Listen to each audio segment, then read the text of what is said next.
आलिया अपनी बात बोलकर चली गई, पर टीना जानती थी कि वो मयंक का कुछ नहीं बिगाड़ पाएगी। तभी अपने ख्यालों से खुद शॉक होकर उसने कहा, मैं क्यों मयंक की तारीफ कर रही हूँ? क्या मैं उसे पसंद करने लगी हूँ? नो नो टीना, तेरी चॉइस इतनी खराब नहीं हो सकती। वो अपने ख्यालों में इतनी गुम थी कि उसे होश ही नहीं रहा कब मयंक उसके सामने आ बैठा। उसे गुम देखकर मयंक ने फ्लर्टी टोन में कहा, लगता है मिस टीना मुझे ही याद कर रही हैं। जब टीना ने मयंक की आवाज सुनी तो वो हैरान रह गई और मयंक को अपने सामने देखकर उसने गुस्से में कहा, तुम फिर बिना नॉक किए मेरे केबिन में घुस आए? आखिर तुम यहाँ क्या कर रहे हो? जिस पर मयंक ने कहा, आपने याद किया और मैं आ गया। ये सुनकर टीना ने कहा, तुम्हें हमेशा ये क्यों लगता है कि सब तुम्हें याद करने के लिए फ्री बैठे हुए हैं? तुम सबको खुद के जैसा क्यों समझते हो? जिस पर मयंक ने 2 इनविटेशन कार्ड निकालकर टेबल पर रखकर कहा, मिस टीना कूल डाउन, आज मैं बिना किसी रीजन के नहीं आया हूं। टीना ने वो इनविटेशन कार्ड देखते हुए कहा, सो मंथ एंड में तुम्हारे रेस्टोरेंट की ओपनिंग है? जिस पर मयंक ने टीना को देखते हुए कहा, हाँ, अगर आप और मिस रागिनी मेरे सनशाइन रेस्टोरेंट की ओपनिंग में आएंगे तो मेरे लिए बहुत ऑनर की बात होगी। टीना को शांत देखकर मयंक ने फिर से कहा, वैसे क्या आज आप मेरे साथ वेस्टर्न रेस्टोरेंट चलना चाहेंगे? उसकी बात पर टीना ने कुछ सोचते हुए कहा, नहीं, आज रात में फ्री नहीं हूं। ये सुनकर मयंक ने चेहरे पर शैतानी मुस्कुराहट के साथ पूछा, वैसे क्या मैं जान सकता हूं कि आज रात आप फ्री क्यों नहीं है? पहले टीना ने सोचा कि वो मयंक को ना बताए, पर फिर ना जाने क्यों मयंक को जेलस फील करवाने का सोचकर उसने मुस्कुराते हुए कहा, आज मैं डेट पर जा रही हूँ मिस्टर मयंक। जिस पर मयंक ने मजाकिया अंदाज में कहा, वैसे आप लड़की के साथ डेट पर जा रही हैं या लड़के के साथ? उसकी बात सुनकर टीना ने उसे घूर कर देखा तो मयंक ने फिर से टीना को परेशान करते हुए कहा, एक इतना हैंडसम लड़का आपके सामने बैठा है, क्या आपको उसमें कोई इंटरेस्ट नहीं? अगर आप चाहें तो मेरे साथ डेट पर चल सकती हैं, promise you will never regret. ये सुनकर टीना ने भड़कते हुए कहा, मुझे बाकियों जैसा समझा है क्या? मैं तुम्हारे साथ डेट पर जाने से अच्छा मरना पसंद करूंगी। टीना की बात सुनकर भी मयंक बेशर्मों की तरह हंस दिया तो टीना ने उसे घूरते हुए कहा, मैं दूसरे इंसान के साथ डेट पर जा रही हूँ, मुझे तुममें कोई इंटरेस्ट नहीं है। जिस पर मयंक ने टीना की ओर देखते हुए कहा, जरूर वो काफी रिच होगा जिसे तुम्हें डेट करने का मौका मिल पाया है। मयंक की बात पर टीना ने उसका मजाक बनाते हुए कहा, हाँ, वो बहुत ज्यादा हैंडसम और रिच है, क्या तुम जेलस फील कर रहे हो? मयंक ने चेयर से खड़े होते हुए कहा, मुझे क्यों जलन होगी? तुम मेरी गर्लफ्रेंड थोड़ी हो, तुम्हें जाना है तो जाओ, लेकिन बाद में तुम्हें कोई परेशान करे तो मुझसे मदद के लिए कॉल मत करना। मयंक की बातें सुनकर टीना ने गुस्से में कहा, मैं मर जाऊंगी लेकिन तुम्हें मदद के लिए कॉल नहीं करूंगी। मयंक जाने लगा तो टीना ने चिढ़कर उसे रोकते हुए कहा, मुझे तुम्हें कुछ बताना है। मयंक रुक गया और उसने पलटते हुए कहा, बोलो, मेरे कान है, मैं यहीं से सुन लूंगा। उसकी बात सुनकर टीना ने खुद से कहा, कितनी जल्दी पलट गया, अभी मुझसे फ्लर्ट कर रहा था और अब रूड बिहेव कर रहा है, जाने मुझे क्या करना है। फिर टीना ने पानी का एक घूंट पीकर गहरी सांस लेकर कहा, क्या तुम्हें कॉरिडोर में आलिया मिली? वो तुम्हें ढूंढने यहाँ आई? मयंक ने हैरानी से कहा, आलिया? फिर ना चाहते हुए भी टीना ने अपना दिल मजबूत कर कहा, जो कुछ आलिया ने कहा उसके बाद मुझे लगता है तुम्हें उसकी जिम्मेदारी लेनी चाहिए। ये सुनकर मयंक ने उसकी ओर देखकर कहा, क्या तुमको सच में लगता है कि मुझे उसकी जिम्मेदारी लेनी चाहिए? टीना ने उसकी बात को इग्नोर कर दिया तो मयंक ने फिर एक बार पूछा, क्या आप सच में डेट पर जा रही हैं? मयंक ने आगे मुस्कुराते हुए कहा, वैसे मैं आपको एक अच्छी एडवाइस देना चाहूंगा, आप जब भी डेट पर उस खास शख्स से मिलने जाएं, एक गिफ्ट लेकर जरूर जाना, हो सकता है कि वो इससे इंप्रेस हो जाए। टीना ने मयंक को टीज करते हुए कहा, वेल गुड आइडिया, क्या मुझे कोई ऐसी जगह बता सकते हैं जहां से मैं उनके लिए अच्छी गिफ्ट ले सकूं?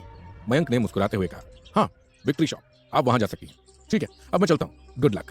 उसकी बात पर टीना ने खुद से ही कहा, इसने मुझे गुड लक क्यों कहा? ऑफिस से निकलते समय मयंक की नजर दोबारा से अंतरा पर पड़ी, पर फिर वो उसे नजरअंदाज कर वहां से चला गया। उसके बाद मयंक ने टीना को एक गिफ्ट शॉप के बारे में बताया। टीना ने वहां जाकर एक अच्छा गिफ्ट खरीदने के बारे में सोचा और फिर प्रिया को आवाज लगाई। प्रिया ने केबिन में आते ही कहा, मैम, आपने मुझे बुलाया? टीना ने जल्दी से कहा, हाँ, क्या तुम्हें विक्ट्री शॉप के बारे में कोई आइडिया है? प्रिया ने जवाब दिया, हाँ मैम, वो स्ट्रीट के दूसरी तरफ है। प्रिया ने आगे कहा, मैम, मिस रागिनी ने कहा है कि आपको आज शाम एक क्लाइंट से मिलने जाना है। टीना ने कहा, नहीं, आज मैं बिजी हूँ, तुम मिस रागिनी से कह देना कि वो चली जाए। और क्या तुम्हें मित्रा कैफे के बारे में कुछ पता है? ये सुनकर प्रिया ने कहा, नो मैम, पर इस बारे में आप क्यों पूछ रही हैं? टीना ने बात टालते हुए कहा, नथिंग सीरियस, तुम जाओ। ये सुनकर प्रिया अपनी डेस्क के पास आई और उसने अंतरा को देखकर कहा, हाय अंतरा। अंतरा ने खुशी से प्रिया से कहा, हाय, पर क्या बात है, तुम कुछ परेशान लग रही हो? प्रिया ने एक गहरी सांस लेकर कहा, क्या तुम मित्रा कैफे के बारे में जानती हो? ये सुनकर अंतरा ने जवाब दिया, वो तो मेरे घर के पास ही है, क्या तुम वहां जाना चाहती हो? प्रिया ने एकदम से उसकी बात से इनकार करते हुए कहा, नहीं, मुझे नहीं जाना, पर मिस टीना इसके बारे में मुझसे पूछ रही है। अंतरा ने अपने ही ख्यालों में कहा, तुम्हें क्या लगता है, क्या वो डेट पर जा रही होगी? क्योंकि रात में मित्रा कैफे क्यों ही जाएगी? उसकी ऐसी बातें सुनकर प्रिया ने उसके सिर पर चपत लगाते हुए कहा, अपने काम पर ध्यान दो, अगर मिस टीना को पता चला ना कि तुम ये सब बातें कर रही हो उनको लेकर, तुम जानती हो तुम्हारा क्या होगा। प्रिया की बात सुनकर अंतरा हड़बड़ा गई। वहीं टीना ने अपना काम निपटाया और शॉप की तरफ निकल गई। कुछ ही देर के बाद वो विक्ट्री शॉप के सामने खड़ी थी। इस वक्त उसका चेहरा गुस्से से लाल था।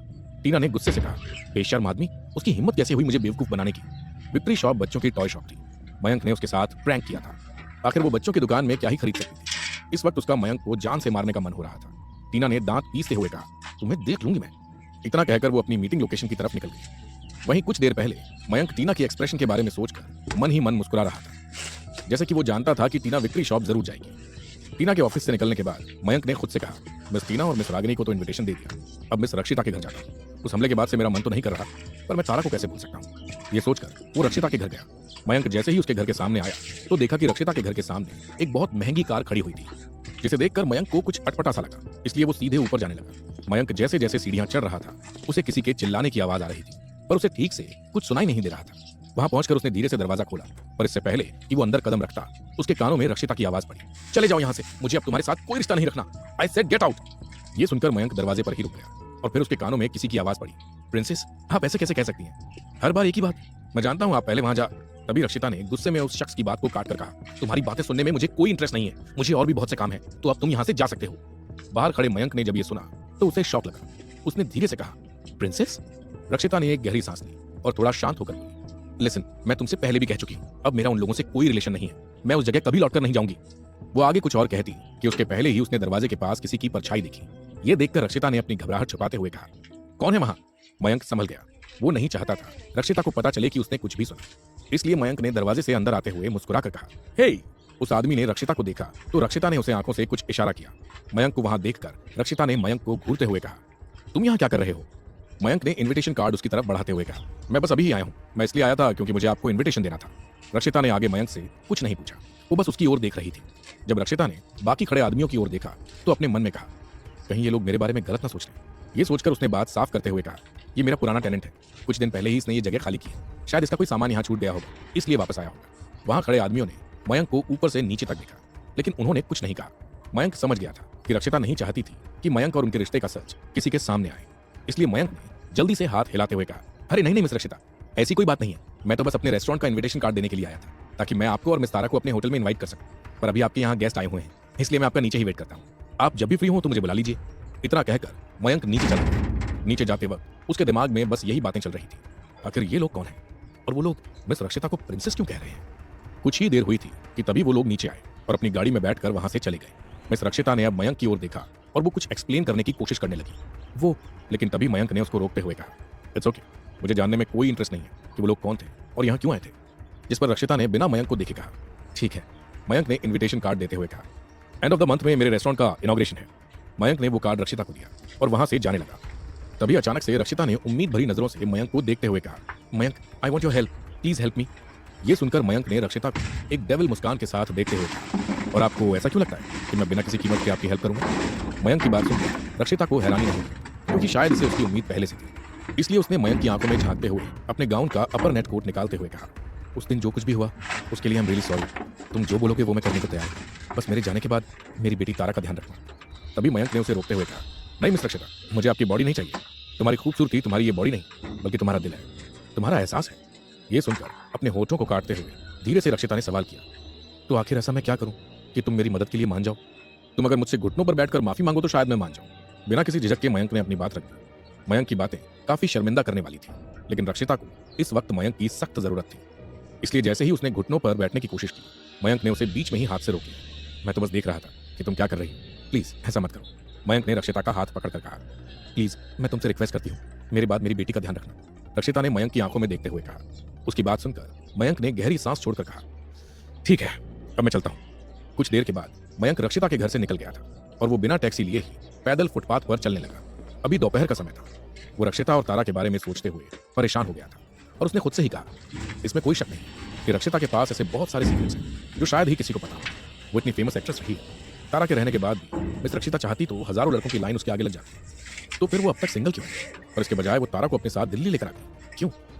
ये सब सोचते सोचते मैं पागल हो गया। ये सब सोचते हुए मयंक के सिर में दर्द होने लगा। उसने एक ठंडी आह भरी और अपनी जेब से सिगरेट निकाली और सिगरेट का बॉक्स देखकर उसने खुद से ही कहा, उफ, मेरी किस्मत के भी क्या कहने, अब तो सिगरेट भी एक ही बची है, मॉल जाकर खरीदना पड़ेगा। मयंक सिगरेट का नया डब्बा खरीदने के लिए मॉल की तरफ चल दिया।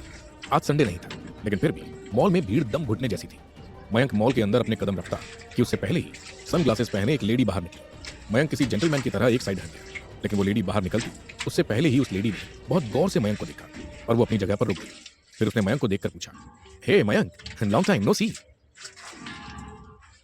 मुझे बिल्कुल उम्मीद नहीं थी कि तुम मुझे यहाँ मिलोगे। What a coincidence.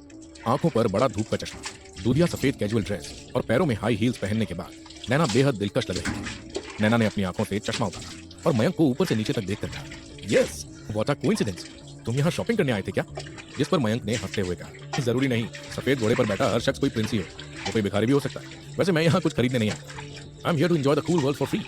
नैना ने अपने गाल को चूमते बालों की एक लट कान के पीछे की और मयंक को देखी। उसकी आंखों में गहराई थी। नैना ने कुछ देर मयंक के जवाब का इंतजार किया। जब वो कुछ नहीं बोला तो नैना ने मुस्कुरा कर कहा, hey find a place to sit, let's have a coffee together. Mayank के मन में इस पल रक्षिता का ख्याल चल रहा था, इसलिए वो थोड़ा झिझका और उसने माफी मांगते हुए कहा, नो थैंक यू मिस्टर, पर मैं थोड़ा जल्दी में हूँ अभी। नैना निराश हो गई, पर उसने मयंक पर रुकने के लिए ज्यादा दबाव नहीं डाला। नैना ने फिर हल्की मुस्कुराहट के साथ पूछा, वैसे तुम्हारे रेस्टोरेंट का काम कैसा चल रहा है? मयंक अपना सिर खुजाते हुए बड़बड़ाया, अरे ये मैं कैसे भूल गया। मयंक ने झट से अपने बैग से 2 इनविटेशन कार्ड निकाले और नैना की तरफ बढ़ाते हुए कहा, मैं ये तुम्हारे घर देने आने ही वाला था। मंथ के एंड में ओपनिंग है मेरे रेस्टोरेंट का, तुम और अर्जुन जरूर आना। नैना ने कार्ड दिया और मुस्कुराते हुए कहा, मैं जरूर आऊंगी। मयंक ने सिर्फ इतना ही कहा, गुड बाय, मिलते हैं। नैना ने वहां से जाते हुए कहा। मयंक ने भी मुस्कुराकर बाय बोल दिया। मयंक वहीं खड़ा नैना को सीढ़ियों से उतरते हुए देख रहा था। तभी अचानक ही नैना मुड़ी और उसने मयंक की आंखों में झांक कर कहा, मयंक, इस दुनिया में कुछ चीजें ऐसी भी है जिससे हम चाहकर भी नहीं भाग सकते, और जब तक हम मर नहीं जाते तब तक हम चाहे कितनी ही कोशिश क्यों ना कर लें, वो हमारा पीछा ही नहीं छोड़ते। नैना ने इतना कहकर मयंक की तरफ देखा। वहीं मयंक ने अनजान बनते हुए कहा, आपके कहने का मतलब क्या है? वक्त सब कुछ सिखा देता है मिस्टर मयंक। इतना कहकर नैना मुस्कुराकर वहां से चली गई। मयंक ने नैना को पीछे से देखते हुए कहा, नॉट बैड मिस नैना, आपने बातों ही बातों में कुछ ऐसा कह दिया है जिसकी उम्मीद मैंने कभी नहीं की थी। फिर मयंक शॉपिंग मॉल के अंदर गया और सिगरेट का बॉक्स खरीदकर उसने मन ही मन कहा, ओह आज स्मोकिंग एरिया में ज्यादा भीड़ नहीं है। स्मोकिंग एरिया में आकर मयंक ने नजर दौड़ाकर देखा तो 7 या 8 लोगों में से केवल एक लेडी थी जिसने व्हाइट कैजुअल कपड़े पहने हुए थे। उस औरत के चेहरे के आगे न्यूज़पेपर था। वो ध्यान से न्यूज़पेपर पढ़ रही थी, जिस वजह से मयंक उसका चेहरा नहीं देख पाया। औरत की ओर लापरवाही से देखते हुए मयंक मसाज कुर्सियों की दूसरी लाइन की ओर चला गया। मयंक जैसे ही बैठने को हुआ तभी स्मोकिंग एरिया का गार्ड उसके पास आया और धीमी आवाज में बोला, सॉरी सर, यहाँ की चेयर पर अभी थोड़ा काम चल रहा है, आप वहां बैठ जाइए। गार्ड ने औरत की बराबर वाली कुर्सी की तरफ इशारा कर दिया। मयंक मुस्कुराया और औरत की बराबर वाली कुर्सी पर आकर बैठ गया। मयंक ने एक वेटर की तरफ इशारा करके उसे बियर लाने का ऑर्डर दिया। हे, 1 बियर प्लीज। थोड़ी देर के बाद ही वेटर उसके लिए बियर टेबल पर रखकर चला गया। मयंक सिगरेट के कश भरते हुए बियर पीने लगा। जब उसने शराब का ग्लास नीचे रखा तो न्यूज़पेपर पढ़ने वाली औरत ने न्यूज़पेपर नीचे रख दिया और बगल से सिलेंडर पर रखी सिगरेट उठाने लगी तो मयंक और उसने एक दूसरे का चेहरा देखा। वो देखने में 35-36 साल की लग रही थी। मयंक और उस औरत की नजरें एक दूसरे से मिली। वो दोनों ही एक दूसरे को देखकर मुस्कुरा दिए। उस औरत को देखकर मयंक ने मन ही मन कहा, अचानक से मेरा दिल इतनी जोर से क्यों धड़क रहा है? क्यों ऐसा लग रहा है कि मैं इन्हें जानता हूँ? अरे हाँ, याद आया, ये तो उसी औरत जैसी लग रही है जो मेरे सपनों में आती है। तो क्या ये मेरी माँ? फिर मयंक ने अपनी ही बातों को डिनाई करते हुए कहा, नहीं मयंक, ऐसा नहीं हो सकता। वैसे भी सपने में वो चेहरा धुंधला नजर आता है, हो सकता है मुझे कोई गलतफहमी हुई। यही सब सोचते हुए मयंक ने न्यूज़पेपर उठाया और उसे पढ़ने लगा। तभी उस औरत ने धीरे से कहा, you know cigarette is injurious to health. ऐसे पब्लिक एरिया में सिगरेट पीना सख्त मना है। मयंक ने उस लेडी की बात सुनकर न्यूज़पेपर नीचे रखा और कहा, आई एम सॉरी। इतना कहकर उसने अपनी सिगरेट को बुझा दिया। फिर बियर के सिप लेते हुए न्यूज़पेपर पढ़ने लगा। जिसे देखते हुए उस लेडी ने कहा, लगता है तुम्हें न्यूज़पेपर पढ़ना काफी पसंद है। मयंक ने अपना सिर ऊपर उठाया और फिर उस औरत की तरफ देखकर कहा, हाँ, जनरल नॉलेज बढ़ाने के लिए पेपर एक अच्छी चीज है। न्यूज़पेपर पढ़ने से आपको यह पता रहता है कि दुनिया में क्या चल रहा है। उस लेडी ने मयंक की बातों पर इंटरेस्ट लेते हुए कहा, तुम्हें देखकर लगता है कि तुम्हें इन सब की काफी नॉलेज है। मयंक ने जवाब दिया, हाँ, अपने देश के बारे में हर कोई जानना चाहता है। उसकी बात सुनकर वो औरत मयंक पर दिलचस्पी लेने से खुद को रोक नहीं पाई और उसने मुस्कुराते हुए कहा, well you are interesting character. मैं पहली बार ऐसे यूथ से मिल रही हूँ जिसे न्यूज़पेपर और दुनिया भर की चीजों के बारे में इतना पता है।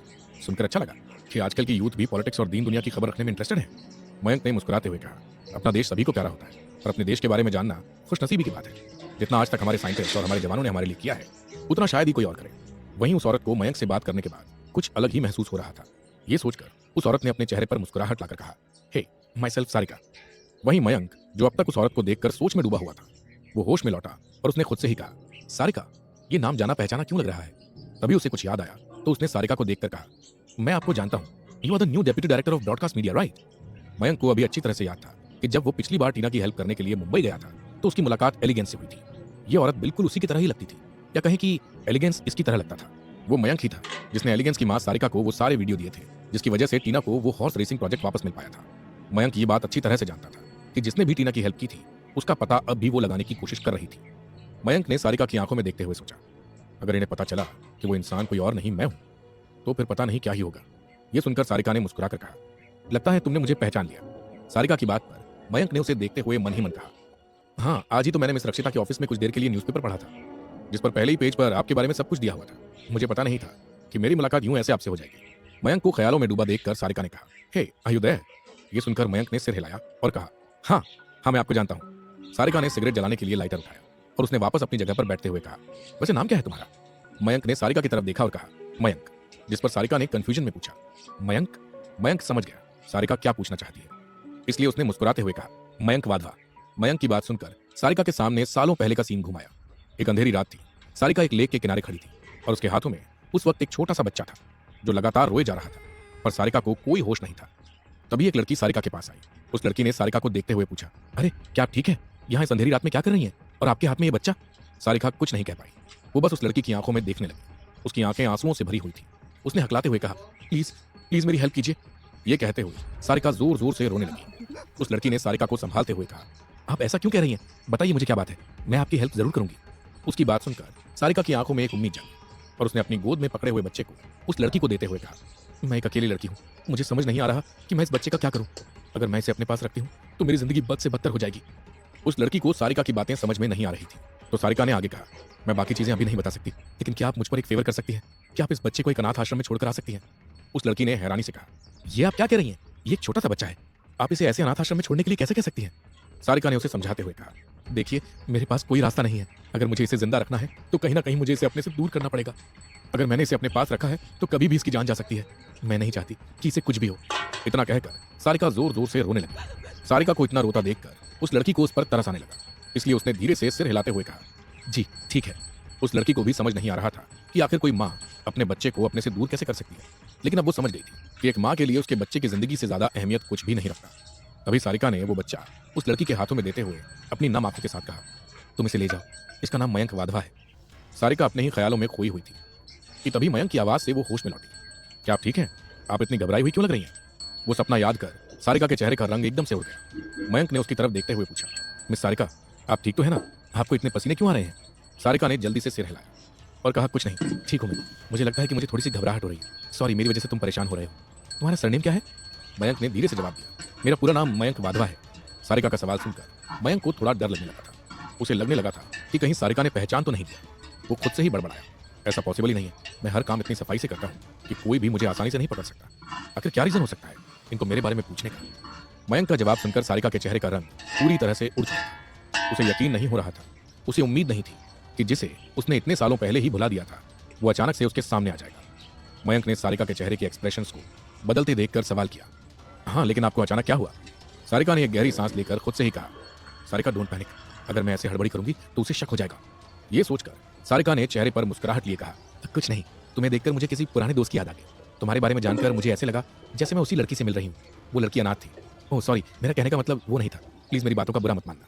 मयंक ने हंसते हुए जवाब दिया, अरे कोई बात नहीं, मैं समझ सकता हूँ, शायद मेरी गलती है, मेरी वजह से आपको काफी परेशानी हुई। सारिका ने उसे समझाते हुए कहा, नहीं ये बात नहीं है, मुझे बस ऐसा लगा जैसे मेरा पास्ट मेरे सामने आकर खड़ा हो गया हो।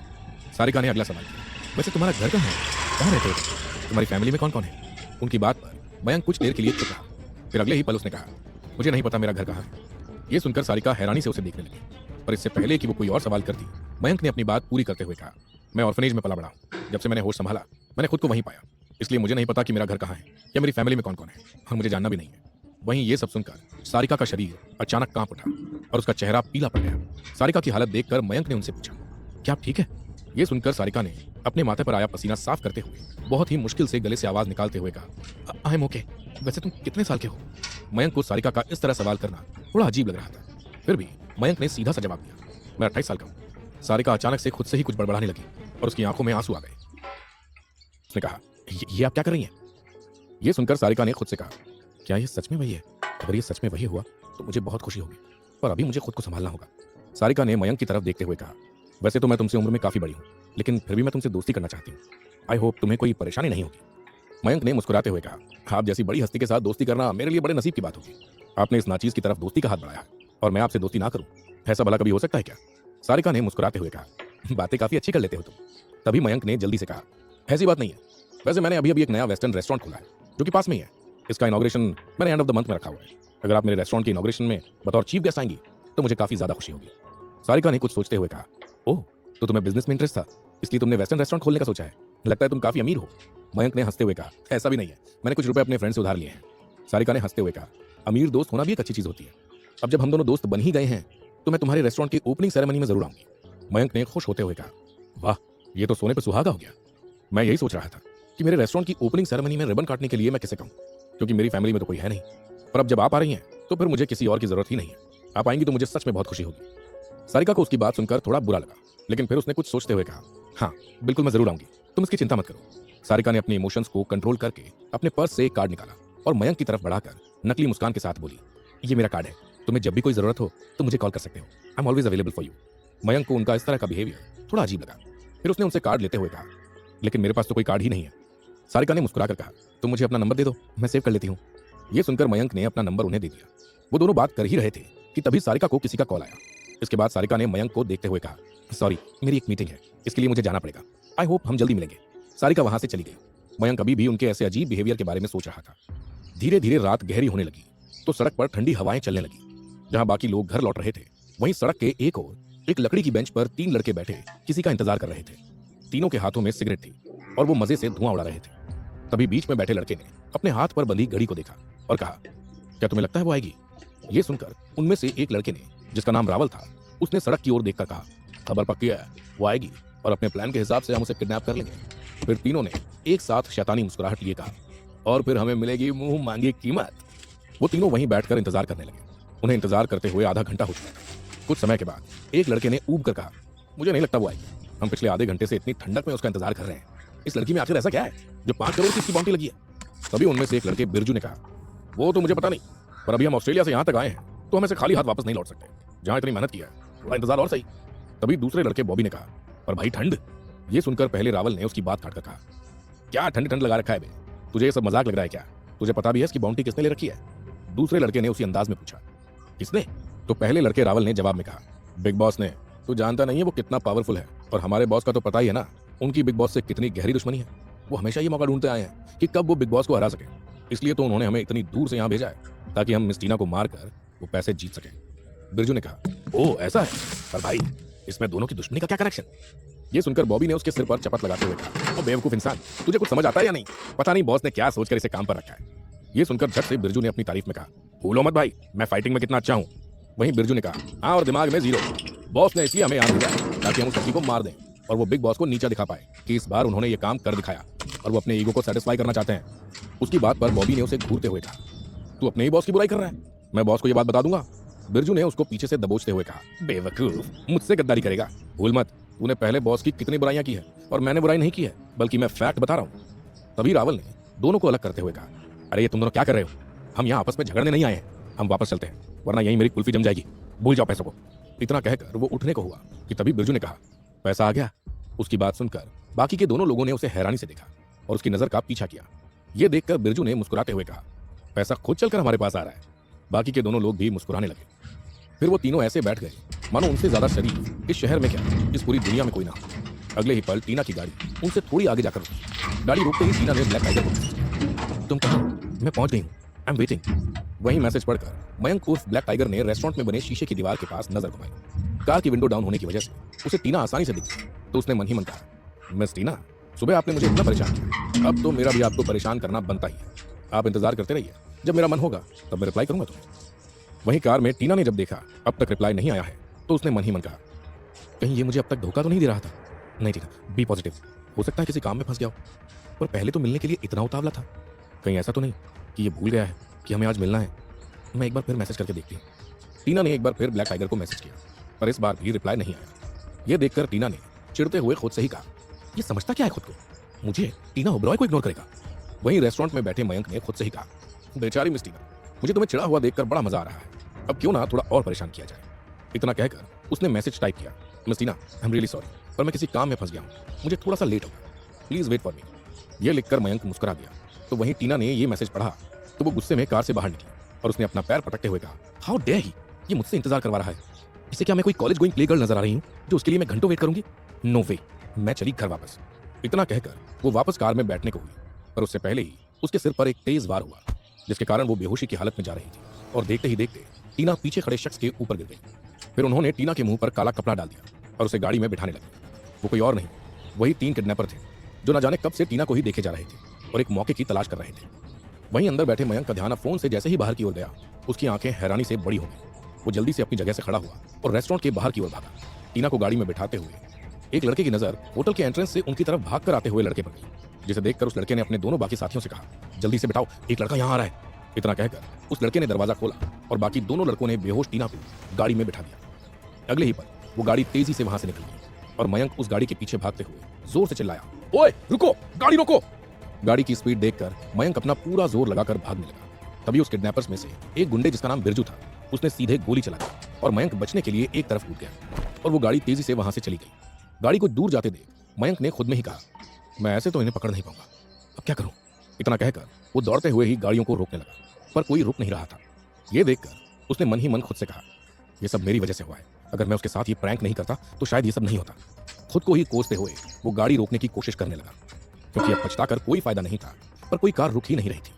ये देखकर वो एक कार के सामने आ गया तो तेजी से कार रुक गई। मयंक जल्दी से कार की विंडो के पास आया। इस कार को एक लड़की ड्राइव कर रही थी। कार को जब सामने लेफ्ट साइड टर्न लेते देखा तो मयंक ने मन ही मन खुद से कहा, ये रास्ता तो सिर्फ उस बंद पड़ी फैक्ट्री की तरफ जाता है।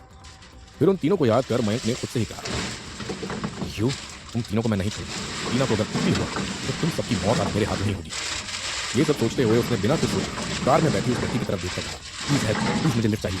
वहीं उस कार में बैठी आलिया जब मयंक को देखा तो उसने हैरानी से उसे देखते हुए मन ही मन कहा, ये तो वही है, मैं इसे इतने समय से ढूंढ रही हूँ और मुझे ये अब तक नहीं मिला था, और आज ये खुद अपने पैरों से चलकर मेरे पास आया है, इसे तो मैं छोड़ूंगी नहीं। जब मयंक ने कार के अंदर नजर घुमाई तो आलिया को देखकर एक पल को वो हैरान था, पर अगले ही आलिया के कुछ कहने से पहले वो पैसेंजर सीट पर बैठ गया और उसने कहा, प्लीज अभी फिलहाल के लिए मेरी मदद करो, अभी मुझे तुम्हारी मदद की बहुत जरूरत है, सामने से लेफ्ट साइड प्लीज जल्दी।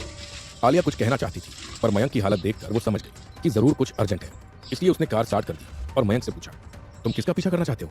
मयंक ने परेशानी भरे अंदाज में कहा, मिस टीना, उन 3 लोगों ने उसे किडनैप कर लिया है, एंड आई नो तुम एक पुलिस ऑफिसर हो तो बाकी चीजें साइड रख के तुम टीना को बचाने में मेरी मदद करोगी, बस तुम मुझे वहां तक पहुंचा दो, बाकी मैं सब संभाल लूंगा।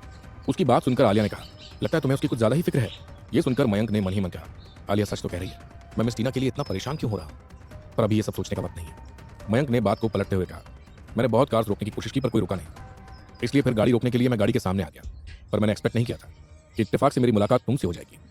ये सुनकर आलिया ने सरकास्टिक स्माइल के साथ कहा, इत्तेफाक, मुझे पछतावा हो रहा है कि ये इत्तेफाक मेरे साथ ही हुआ। उसकी बात सुनकर मयंक ने उसे देखकर कहा, किस बात का पछतावा, अचानक से तुम्हारी कार के सामने कोई आ गया, इस बात का या मेरी मुलाकात से तुमसे हुई उस बात का। जिस पर आलिया ने कहा, तुम्हें जो समझना है समझ सकते हो। आलिया का बिगड़ा मुंह देखकर मयंक ने गहरी सांस छोड़ते हुए कहा, हमारे बीच में बहुत कड़वाहट है, फिलहाल इस बारे में बात नहीं करते हैं, तुम बताओ तुम इतना लेट यहाँ क्या कर रही थी। जिस पर आलिया ने कैजुअली कहा, मैं यहीं पास में रहती हूँ। ये सुनकर मयंक ने कहा, ओह ऐसी बात है, क्या तुम्हें यहाँ के रोड की जानकारी है। यहाँ से 3 किलोमीटर पर एक बंद फैक्ट्री है, मिस टीना को वहीं ले जाया गया है। उसकी बात पर आलिया ने हैरानी से पूछा, पर तुम्हें इस बारे में कैसे पता, हमें तो वो गाड़ी भी नहीं दिख रही है। जिस पर मयंक ने फीकी मुस्कुराहट के साथ कहा, क्योंकि जिस साइड वो गाड़ी टर्न हुई थी वहां से 2 रास्ते जाते हैं, एक मेन रोड है जहाँ मोस्टली मॉल्स और 24/7 ओपन रहने वाली शॉप्स हैं, और दूसरा रास्ता ये बंद पड़ी फैक्ट्री की ओर जाता है। अब कॉमन सेंस की बात है कि मेन रोड पर तो वो टीना को लेकर जाएंगे नहीं, तो इसलिए मुझे पता है। मयंक के प्रेजेंस ऑफ माइंड को देख आलिया भी शॉक हो गई। उसका मयंक की तारीफ करने का मन किया, पर उसने खुद को रोक लिया, क्योंकि उसके मन से मयंक को लेकर नफरत अभी तक गई नहीं थी। तभी वो तीनों लोग वहां आ गए। बिरजू ने उसे देखते हुए कहा, इसे होश आ गया।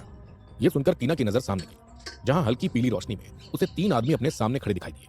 बहुत ही कम लोग इन तीनों लड़कों के बारे में जानते थे, पर वो तीनों ही अपने देश के टॉप किलर्स में गिने जाते थे। सिर्फ अपने बॉस के लिए उन्होंने ये बाउंटी नहीं ली थी, इसके पीछे उनका भी मकसद था। अगर वो टीना को मार देते तो वो पूरे डार्क वेब प्लेटफॉर्म पर फेमस हो जाते, क्योंकि सबको यही लगता कि जिस लड़की को बिग बॉस नहीं मार पाया उसे उन तीनों ने मार दिया। ये बिग बॉस के मुंह से निवाला छीनने जैसा था, इसलिए वो लोग ये मौका नहीं छोड़ना चाहते थे। टीना उठने की कोशिश करने लगी, पर उसका सिर चकरा रहा था, जिस वजह से वो बार बार गिर रही थी। ये देखकर सामने खड़े आदमी ने बेशर्मी से मुस्कुराते हुए कहा, कोई फायदा नहीं है कोशिश करने का, तुम बहुत कमजोर हो, तुम चाहकर भी यहाँ से भाग नहीं सकती। उनकी बात सुनकर टीना ने घबराते हुए उन लोगों से कहा, कौन कौन हो तुम लोग। ये सुनकर बिरजू ने मुस्कुराते हुए कहा, अरे मैडम घबराइए मत, वैसे भी हमारे बारे में जानकर आप क्या करेंगे, आप अपनी चिंता कीजिए। उनकी बात सुनकर टीना ने कहा, तुम लोग कौन हो और क्या चाहिए तुम लोगों को। मैं जानती हूँ तुम जैसे लोग ये सिर्फ पैसों के लिए करते हो, बताओ तुम्हें कितने पैसे चाहिए। ये सुनकर बॉबी ने हंसते हुए कहा, अरे मैडम आप जानती नहीं है, आपकी इंटरनेशनल बाउंटी लगी है, वो भी कोई छोटी मोटी रकम नहीं, पूरे 5 करोड़ की। उनकी बात सुनकर एक पल को टीना घबरा गई। फिर उसने उन लोगों से कहा, अच्छा अगर ऐसा है तो वो पैसे मैं भी तुम्हें दे सकती हूँ, मुझे छोड़ दो और मैं तुम्हें पैसे दे दूंगी। तभी उनमें से एक आदमी जिसका नाम रावल था, उसका फोन बजा, तो उसने बाकी 2 लड़कों को टीना पर नजर रखने का इशारा किया और खुद फोन लेकर बाहर चला गया। वहां तब नेटवर्क ही नहीं मिल रहा था।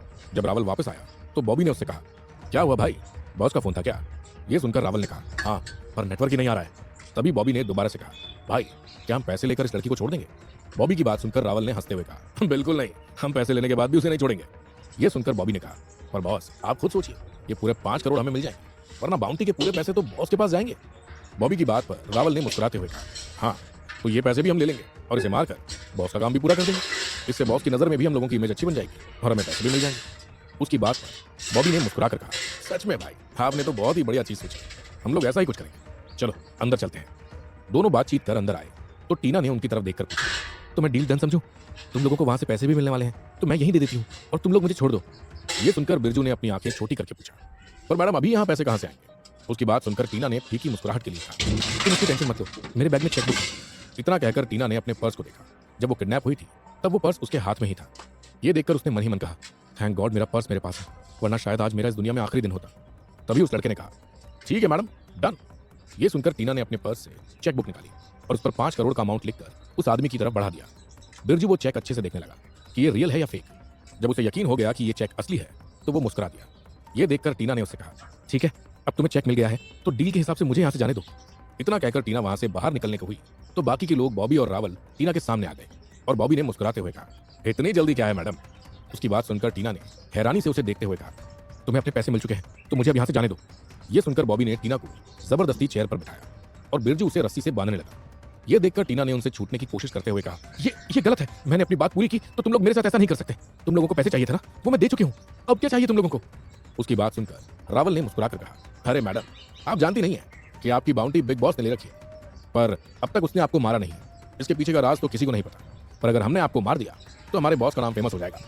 रावल की बात में हामी भरते हुए बिरजू ने भी कहा, हाँ साथ ही हम भी बॉस की नजरों में उठ जाएंगे। उन सब की बात सुनकर टीना घबरा गई, पर फिर भी उसने हिम्मत करते हुए कहा, पर तुम लोगों ने मुझसे पैसे लिए हैं, तुम लोग मेरे साथ चाल नहीं चल सकते। ये सुनकर रावल ने जोर से हंसते हुए कहा, अरे मैडम आप कितनी भोली हैं, आपको क्या लगा आप कहेंगी और हम आपको छोड़ देंगे? मैडम आप तो बिजनेस वुमेन है, फिर भी आपने अपने दुश्मनों पर यकीन कर लिया। टीना ने उन तीनों को गुस्से में घूरते हुए कहा, मेरे पास और कोई ऑप्शन भी नहीं था, अगर मैं पैसे ना देती तब भी तुम लोग यही करते, पर मुझे लगा कि शायद पैसे लेने के बाद तुम लोग मुझे छोड़ दोगे, पर मैं गलत थी। तुम लोग जानते नहीं हो, अगर मेरे डैड को पता चला ना तो वो तुम लोगों को छोड़ेंगे नहीं, इसलिए तुम लोगों की भलाई इसी में है कि तुम लोग मुझे छोड़ दो। हालांकि टीना मन में बहुत घबराई थी, पर ऊपर ही ऊपर उन्हें धमकाने की कोशिश कर रही थी, क्योंकि अब यही एक उम्मीद थी जिससे शायद वो लोग उसे छोड़ दें। पर उसकी ये उम्मीद भी टूट गई जब उसके कानों में रावल की आवाज पड़ी, मैडम हम आपको बेवकूफ नजर आते हैं क्या? आपकी पूरी फैमिली की जानकारी हमें पहले से ही पता है और ये धमकी हम पर काम नहीं करने वाली। जिस पर बॉबी ने भी कहा, हाँ अब बस आपकी उल्टी गिनती शुरू, जिसे याद करना है याद कर लो, अब कोई नहीं आने वाला आपको बचाने। इतना कहकर तीनों जोर जोर से हंसने लगे। वहीं उन लोगों की बात सुनकर टीना के मन में बस मयंक का ख्याल आने लगा। तभी उन्होंने गन टीना पर रख दी और टीना ने आखिरी बार मयंक का नाम लिया और अगले ही पल वहां गोली की आवाज गूंज उठी। जब टीना को एहसास हुआ कि गोली उस पर नहीं चली है तो उसने आंखें खोल कर देखा। जब उन तीनों लड़कों ने टीना को डरते हुए देखा तो बिरजू ने हंसते हुए कहा, क्या मैडम डर गई? ये गोली हवा में चली थी, पर अगर चालाकी करने की कोशिश की तो अगली गोली आप पर भी चल सकती है मैडम। जिस पर बॉबी ने कहा, अब इसे मारना ही है तो क्यों ना इसके मजे ले लें। उस आदमी की बात सुनकर टीना बहुत ज्यादा घबरा चुकी थी। उसने घबराकर मन ही मन कहा, मेरे साथ ये सब क्या हो रहा है? मैंने किसी का क्या बिगाड़ा है? पहले भगवान ने मुझसे मेरी माँ छीन ली और अब ये लोग मेरे पीछे पड़े हैं। सुना था कि भगवान कुछ देता है तो कुछ लेता भी है, बस अमीरी और खूबसूरती दी थी, उसके बदले मेरी जान खतरे में है। इतना खुद से ही कहकर वो खुद को छुड़ाने की कोशिश करने लगी, पर सारी कोशिशें खाली जा रही थी। ये देखकर बॉबी ने शैतानी हंसी हंसते हुए टीना की साइड स्लीव्स फाड़ दी और टीना की आंखों से आंसू बह निकले। वहीं उस बंद पड़ी फैक्ट्री से कुछ दूरी पर एक लड़का खड़ा हुआ था। उस लड़के का नाम अखिल था। वो वॉशरूम करने अभी बाहर ही आया था कि उसके कानों में एक लड़की की चीखें सुनाई दी।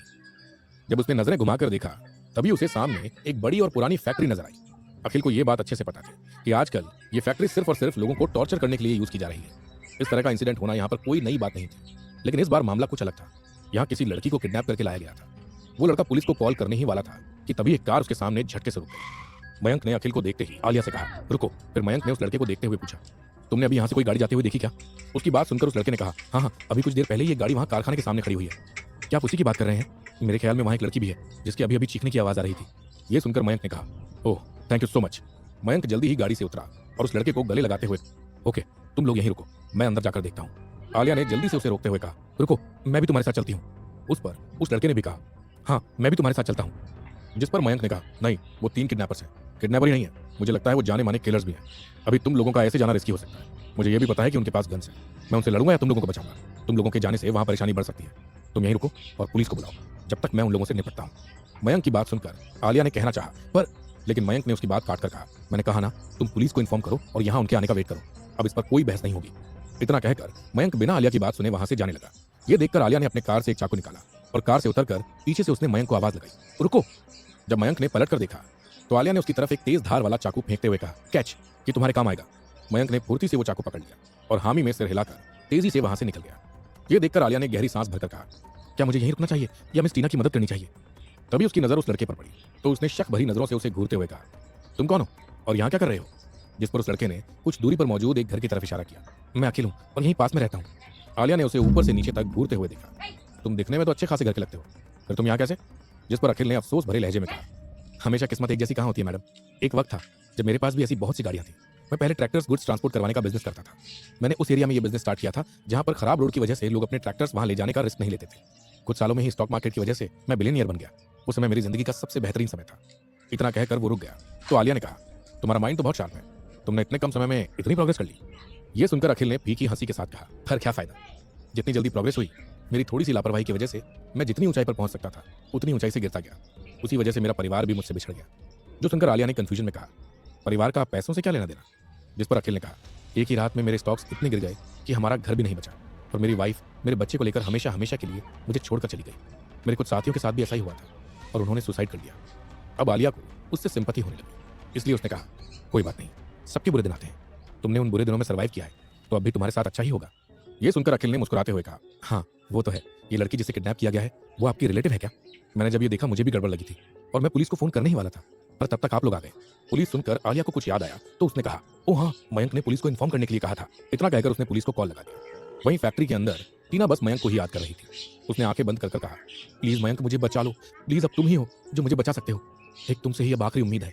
जब उन तीनों लड़कों ने टीना को बड़बड़ाते हुए देखा तो उन तीनों लड़कों ने हंसते हुए अपनी गन निकालते हुए कहा, अब सारे भगवानों को याद कर लो मैडम, क्योंकि अब आप इस दुनिया से हमेशा हमेशा के लिए भगवान के पास जाने वाली हैं।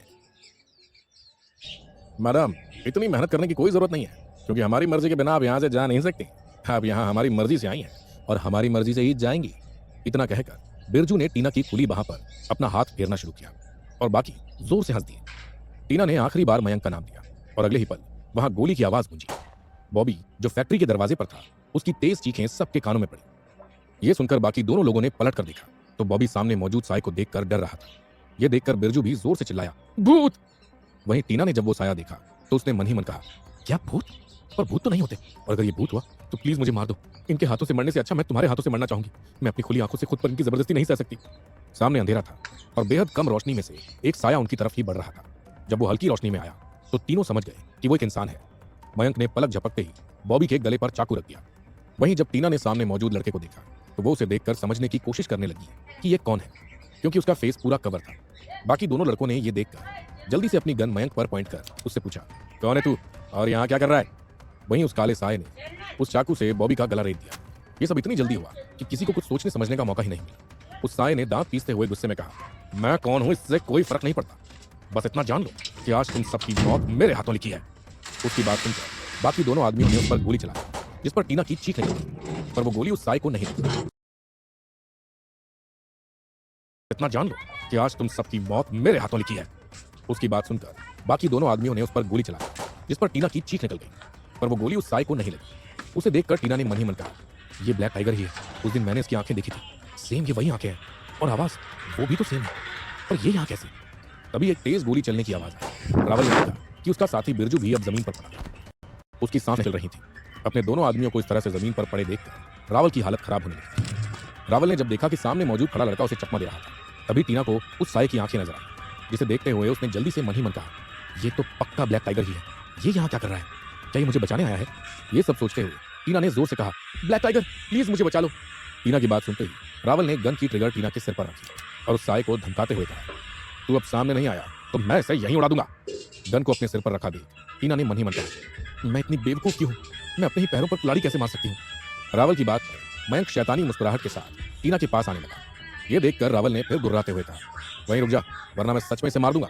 उस साये ने गहरी आवाज में कहा, मार दो। मयंक को अब थोड़ी नर्वसनेस फील हो रही थी। उसने खुद से कहा, अगर मैं अब इसे और डराने की कोशिश करता हूँ तो ये पक्का टीना पर गोली चला सकता है। अब मुझे क्या करना चाहिए? मयंक यही सब सोचने लगा, तभी उसके कानों में रावल की चीख सुनाई पड़ी। इस वक्त रावल का पूरा ध्यान उस साये पर था, जिसका फायदा उठाकर टीना ने जल्दी से एक पत्थर उसके हाथ मार दिया, जिससे वो बंदूक नीचे जा गई। मयंक को इसी बात का इंतजार था। वो कभी भी टीना को हर्ट होते हुए नहीं देख सकता था, लेकिन अब वो बिल्कुल सेफ थी। मयंक ने इसी मौके का फायदा उठाया और जल्दी से गोली मारकर उसके पैरों को जख्मी कर दिया। ये सब देख टीना उस बंद फैक्ट्री के पीछे वाले हिस्से में दौड़ने लगी। तभी उसकी नजर बिरजू की बॉडी पर पड़ी, जो कि नीचे खून से सनी पड़ी थी। उसके बॉडी में इतने सारे कट्स लगे थे कि हर हिस्से से खून पानी की तरह बह रहा था। उसे देखते ही टीना को उल्टी सी आने लगी और वहीं पर वो उल्टियां करने लगी। मयंक ने एक नजर उसे देखा और कहा, तुमने इतनी बार लोगों को मरते हुए देखा है, फिर भी तुम्हें इतनी परेशानी क्यों हो रही है? तुम्हें देखकर ऐसा लग रहा है जैसे तुम्हें डायरिया हो गया है। मयंक ने जब टीना को इस तरह उल्टियां करते हुए देखा तो वो खुद को रोक नहीं पाया, लेकिन वो सीधे सीधे टीना की केयर भी नहीं कर सकता था। हाँ, ये बात सच थी, जब पिछली बार प्लेन हाईजैक हुआ था तब उसने इतनी लाशें देखी थी जिसकी उसने उम्मीद भी नहीं की थी, लेकिन उसने कभी भी इतनी भयानक मौत नहीं देखी थी। मयंक की बात सुनकर अब टीना को यकीन हो गया था कि ये सच में ब्लैक टाइगर ही है। टीना ने कुछ सोचते हुए अपने मन में कहा, कुछ देर पहले जो मेरे साथ हुआ उसके बाद मैं सच में इनकी मरने की दुआ कर रही थी। मैं इन्हें ऐसी मौत मरते देखना चाहती थी कि इनकी 7 पुश्तों तक वो दर्द भरी मौत याद रखें। रावल ने देखा कि वो साया उस वक्त लड़की से बात करने में बिजी है, इसलिए वो अपनी जान बचाने के लिए वहां से भागने की कोशिश करने लगा। मयंक ने जैसे ही ये नोटिस किया वो उसके पीछे जाने लगा। मयंक जानता था कि पैर में गोली लगने की वजह से रावल जल्दी से वहां से नहीं जा सकता, इसलिए उसने जल्दी ही उसके दूसरे पैर पर भी गोली मार दी। रावल दर्द से चीखते हुए वहीं बैठ गया। उसकी सांसें अब भी चल रही थी, लेकिन ये दर्द ऐसा था कि वो चाहकर भी खुद को करहाने से रोक नहीं पा रहा था। मयंक जल्दी ही उसके पास गया और उस पर गन पॉइंट कर दी, जिसे देखकर रावल ने गिड़गिड़ाते हुए कहा, प्लीज मुझे जाने दो, प्लीज मुझे मत मारो। मयंक ने मुस्कुराते हुए कहा, अच्छा तुम्हें जाने दो? तुम्हें लगता है कि तुमने जो कुछ भी किया उसके बाद भी मैं तुम्हें यहाँ से ऐसे ही सही सलामत जाने दूंगा? अगर तुमने मिस टीना को सिर्फ मारने की कोशिश की होती तो मैं एक बार तुम्हें छोड़ने के बारे में सोच भी सकता था। तुमने जो भी उसके साथ किया और करना चाहा, उसके बाद में मैं तुम्हें जान से नहीं मारूंगा तो मेरा नाम भी बिग बॉस नहीं। तुमने हमारे कम्युनिटी की नाक कटा दी है, तुमने रूल तोड़ा है। रावल ने जैसे ही अपने सामने खड़े शख्स के मुंह से बिग बॉस का नाम सुना, उसके माथे से पसीना छलकने लगा। बिग बॉस कोई छोटा मोटा किलर नहीं था। आज तक उसने जितने भी प्रोजेक्ट लिए थे वो सारे के सारे समय से पूरे हुए थे। बिग बॉस किसी को मारने से पहले एक बार भी नहीं सोचता था।